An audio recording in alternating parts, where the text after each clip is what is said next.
Hello বন্ধুরা, আপনারা আছেন এমআর ফার্মার ইউটিউব চ্যানেলে। আপনাদের সাথে আমি আছি রাতুল। আজকের ভিডিও স্ট্রবেরি গাছে ফুল চলে এলে কি পরিচর্যা করতে হয় সেটি আমি নিজে পরিচর্যা করব আর আপনাদের সাথে শেয়ার করব। তাহলে চলুন মূল ভিডিওতে যাওয়া যাক। আমাদের গাছে দেখুন ফুল চলে এসেছে।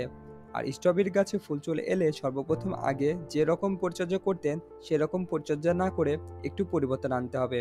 যেমন গাছে যে নাইট্রোজেন মিশ্রিত খাবার আছে সে খাবারটি আর দেওয়া যাবে না। এর পরিবর্তে পটাশ বা কলার খোসা ভেজানো জল দিতে হবে। আর একটা ইম্পর্টেন্ট বিষয়টি খেয়াল রাখতে হবে, ফুল চলে আসলে গাছের গোড়ায় খড় কেটে দিতে হবে।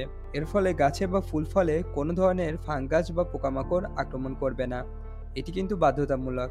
এর ফলে গাছ সুস্থ থাকে এবং ফুল থেকে ফল উৎপাদনে সাহায্য করে। এছাড়াও স্ট্রবেরি গাছে সপ্তাহে একদিন নিম তেলে স্প্রে করতে হবে। এর মাঝে মাঝে ফাঙ্গিসাইডও ব্যবহার করতে হবে।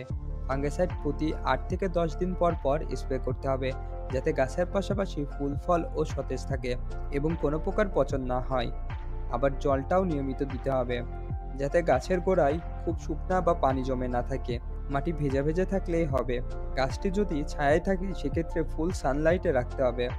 মূলত এই বিষয়গুলো ঠিকঠাক থাকলে ইনশাল্লাহ অনেক পরিমাণ ফল পাবেন আপনারাও। আজকের ভিডিওটি এতটুকুই। ভিডিওটি আপনাদের উপকারে আসলে চ্যানেলটি সাবস্ক্রাইব করে বেল আইকনটি প্রেস করে রাখুন, যাতে সর্বশেষ ভিডিওটি আপনার কাছে পৌঁছে যায় সবার আগে। সবাই ভালো থাকবেন, সুস্থ থাকবেন। দেখা হবে অন্য কোনো ভিডিওতে অন্য কোনো টপিক নিয়ে। আল্লাহ হাফেজ।